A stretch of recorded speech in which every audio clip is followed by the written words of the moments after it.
Hi guys, welcome to big topic. நடிகர் அஜித் குமார் அவர்கள் வந்து ரீசெண்டாக ஒரு இன்டர்வியூ கொடுத்துருக்காரு. அந்த இன்டர்வியூவில் கரூர் சம்மந்தப்பட்ட விஷயங்களை பேசியிருக்காரு. அதுதான் சோசியல் மீடியா ஃபுல்லாக வைரல் ஆகிட்டு இருக்கு நைட் இருந்து. அவர் ஒரு இன்டர்வியூ கொடுத்துருந்த ஒரு ஆங்கில ஊடகத்தில் பல விஷயங்களை பேசியிருந்தார். அதில் கரூர் கூட்ட நெரிசலை பற்றி பேசியிருந்தார். அவர் சொன்ன முதல் பாயிண்ட்டே என்ன அப்படின்னா, கரூர் கூட்ட நெரிசல் இந்த பிரச்சனைக்கு ஒரு தனிநபர் மட்டும் காரணம் இல்லை, நம்ம எல்லாரும் தான் பொறுப்பு அப்படின்னு அவர் சொல்லியிருக்காரு. நம்ம எல்லாரும் அப்படின்னாலே அதில் வந்து ஊடகம், அதுக்கப்புறமா வந்து தமிழக அரசு, போலீஸ் பாதுகாப்பு, அதுக்கப்புறமா விஜய் ரசிகர்கள் அப்படின்னு எல்லாருமே வரும் அப்படின்றத அவர் மென்ஷன் பண்ணி சொல்கிறாரு. நம்ம எல்லாரும் தான் காரணம் அப்படின்னு சொல்லியிருக்காரு.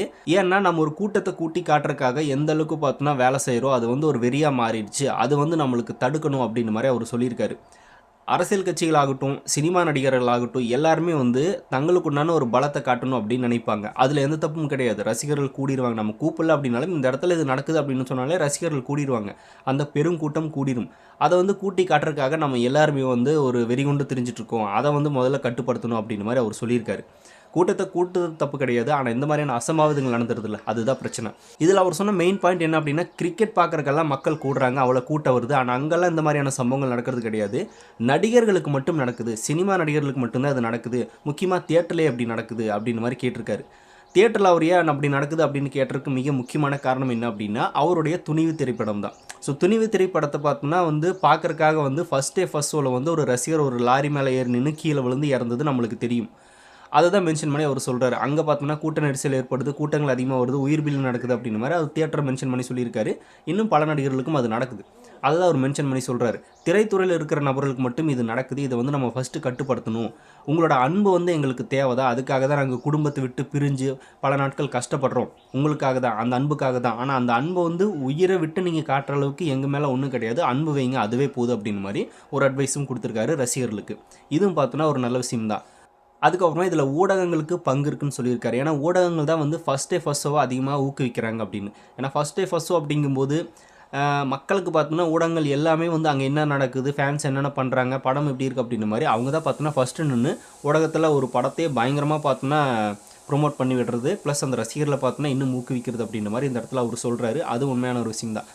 ஃபஸ்ட் ஷோவை ஊக்குவிக்கக்கூடாது அப்படின்னு மாதிரியும் சொல்லியிருக்காரு. அதுக்கு காரணமும் அஜித் அவர்களோட படமே தான், அந்த துணிவு திரைப்படம் தான். அந்த அதிகாலை 4 மணி காட்சியில் தான் அவரோட ரசிகர் ஒருத்தர் உயிரிழந்தார் அப்படிங்கிறது தெரியும். அதுக்கப்புறமா தான் தமிழ்நாட்டிலேயே 4 மணி ஷோங்கிறதே இருக்கக்கூடாது அப்படின்னு கேன்சல் பண்ணி விடிய காலை, அதுக்கப்புறமா நள்ளிரவு அப்படின்னு இந்த மாதிரி ஷோவெல்லாம் கேன்சல் பண்ணிவிட்டு 9 மணிலேருந்து ஸ்டார்ட் பண்ணாங்க.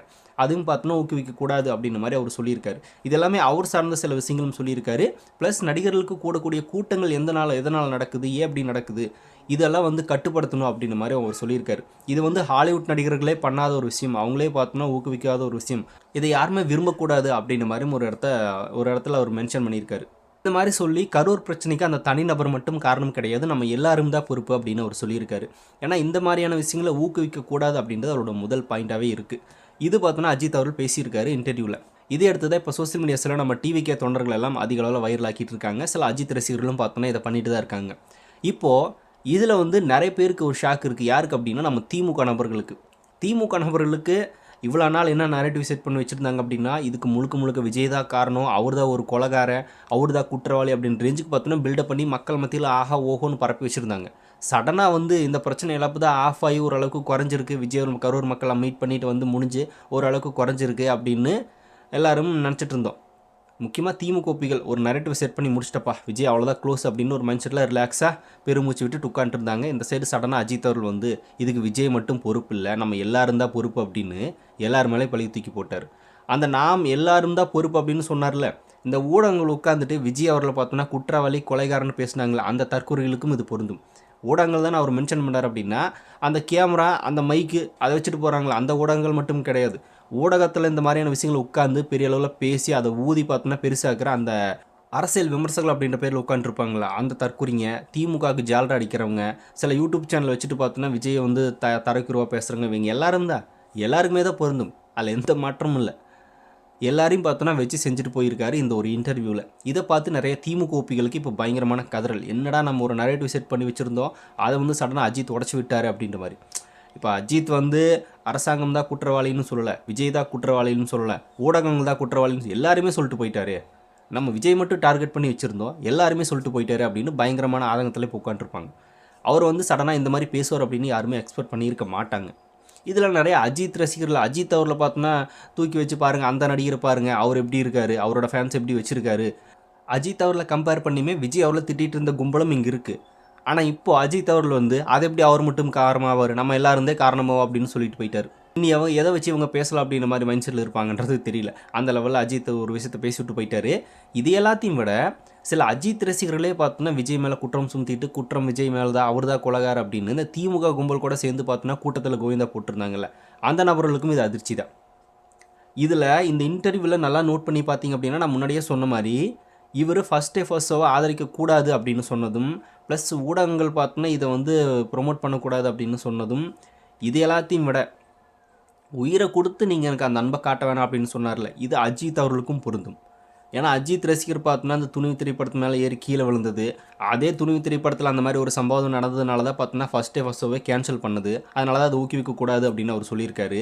கூட்டம் கூடுறதை பார்த்தோன்னா பெரிய அளவில் தவிர்க்கணும் அப்படின்னு சொல்லியிருக்காரு. இது மூணுமே பார்த்தோன்னா அஜித் அவர்களுக்கு பொருந்தும், அஜித்தோட திரைப்படங்களுக்கு தான் நடந்திருக்கு.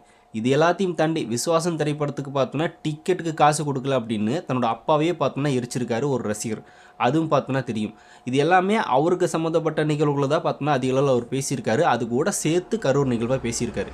ஸோ இந்த மாதிரி எல்லாருக்குமே பார்த்தோன்னா இந்த மாதிரியான திரைத்துறையில் இருக்கிற நடிகர்களுக்கு இந்த மாதிரியான சம்பவங்கள் நடக்குது. அது ஏன் இங்கே மட்டும் நடக்குது? அந்தளவுக்கு நீங்கள் எனக்கு அன்பை காட்ட வேணாம், வெறும் அன்பு காட்டுங்க போதும், உயிரை கொடுத்த அளவுக்கு காட்ட வேண்டிய அவசியம் இல்லை அப்படின்றத இதோட மென்ஷன் பண்ணி சொல்லியிருக்காரு. அவ்வளோதான். இதில் எல்லா ரசிகர்களும் பார்த்தோன்னா அப்படி தான். இந்த ரசிகர் தற்கூரி, இந்த ரசிகர் தற்கூரின்றதெல்லாம் கிடையாது. எல்லாருமே பார்த்தோன்னா தன்னோட நடிகர் அப்படின்னு வந்துட்டாலே அவரை பார்க்குறதுக்கு பயங்கரமாக கூட்டம் கூடுது, பயங்கரமான விஷயங்களை பண்ணுறோம், அவரோட தான் இவர் தான் பெருசு, இவரோட அவர் தான் பெருசு அப்படின்ற மாதிரியான பல விஷயங்களை நம்ம பேசுகிறோம். அதோட முடிஞ்சிட்டா பரவாயில்ல, உயிர் பலி வரைக்கும் போதில்ல, அதுதான் பிரச்சனை. அதை வந்து ஊக்குவிக்கக்கூடாது, அதுக்கு ஊடகங்களும் துணையாக இருக்கணும் அப்படின்ற மாதிரி ஒரு விஷயத்தை அவர் மென்ஷன் பண்ணி பேசியிருக்காரு. இதில் பார்த்தோன்னா எல்லாருக்குமே சமமான ஒரு கருத்து. இது விஜய்க்கும் விஜய் ரசிகர்களுக்கோ இல்லை ஊடகங்களுக்கு மட்டுமா இல்லை, எல்லா நடிகர்களுக்கும், எல்லா நடிகர்களோட ரசிகர்களுக்கும், எல்லா ஊடகங்களுக்கும், அரசுக்கும் கூட சம்மந்தம் தான். இதில் எல்லாருமே மென்ஷன் பண்ணி சொல்லிட்டு போயிட்டார் அவர்.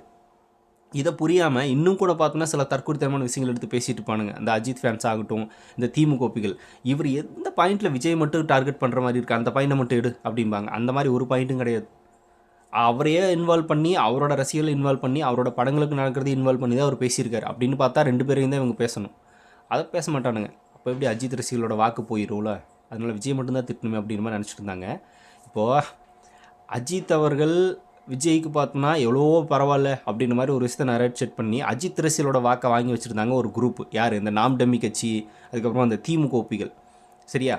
இப்போது அஜித் அவர்களே வந்து விஜய்க்கு சப்போர்ட் பண்ணுற மாதிரி பேசிட்டு போயிட்டாரு, நம்ம எல்லோரும் தான் தப்புன்ட்டு போயிட்டாரு, என்னடா பண்ணுறதுன்னு, அவங்க வாக்கு நம்மளுக்கு வருமா வராதா, இல்லை விஜய்க்கே போயிருமா, இல்லை நம்மளுக்கு வராமல் விட்டுருமா அப்படின்ற மாதிரி இன்னும் பார்த்தோன்னா சில பேர் காதலிட்டு தான் இருக்காங்க. அதையும் நம்மளால் பார்க்க முடியுது.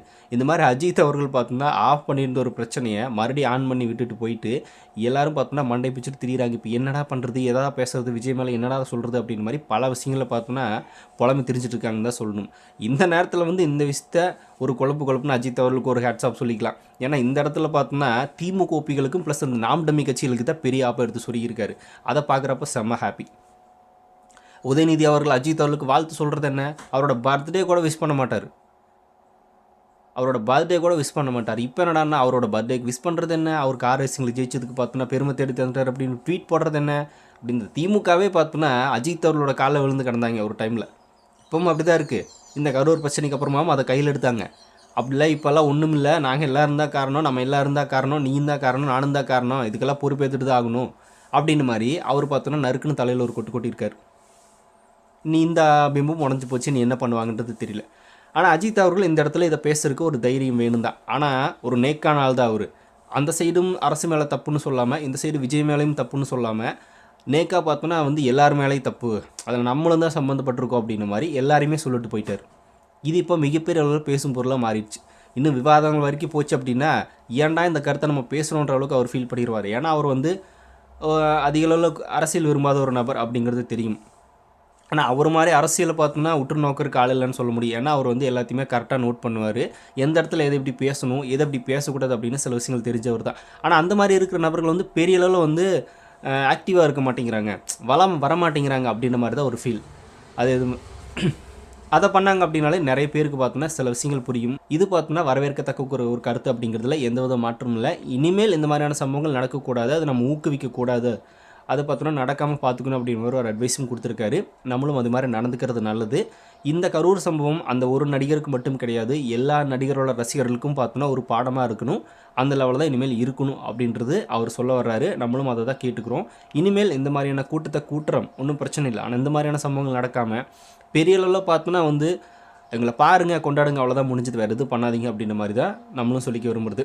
அப்படியே இந்த திமுக ஓபிகளோட தூக்கத்துக்கு அடுத்து அஜித் அவர்களை பற்றி கமெண்ட்டில் சொல்லிட்டு போங்க. அப்படியே பிக் டாபிக் சேனல் யாராவது சப்ஸ்கிரைப் பண்ண மாதிரி மறக்காமல் சப்ஸ்கிரைப் பண்ணிக்கோங்க. நிறைய big topics, political news, trending news, cinema updates அப்படி நிறைய நம்ம சேனலில் தொடர்ந்து வரப்போகுது.